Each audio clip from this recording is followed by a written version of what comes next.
দেখুন, রাজ্যের মুখ্যমন্ত্রী বিভিন্ন জায়গায় বিভিন্ন সময় যাচ্ছেন, বিভিন্ন ধর্মস্থানে যাচ্ছেন। ফুরফুরা শরীফ একটা ঐতিহাসিক ধর্মস্থান। শুধুমাত্র এখানে মুসলিম সম্প্রদায়ের মানুষ আসেন এ ধরনের নয়, বিভিন্ন সম্প্রদায়ের মানুষ আসেন এবং এখান থেকে পীরমুর যারা আছেন, পীর সাহেব পীরজা, তাদের কাছে দোয়া আশীর্বাদ নিয়ে যায়। মুখ্যমন্ত্রী ইতিপূর্বে অনেকবার একাধিকবার এসেছেন, 2021-এর পরেই প্রথম আসবেন বলছেন।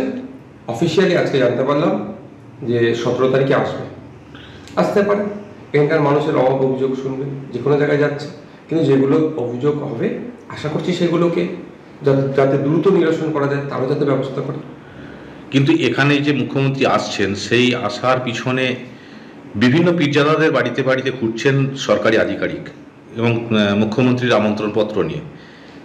সেটা কি আপনার কাছেও এসেছিলেন? হ্যাঁ, একটু আগেই আধিকারিকরা এসেছিলেন, জানালেন 17 তারিখে 4টের আশপাশে রাজ্যের মুখ্যমন্ত্রী ফুরফুরা শরীফে আসবেন। তার জন্য আমন্ত্রণ জানাচ্ছেন।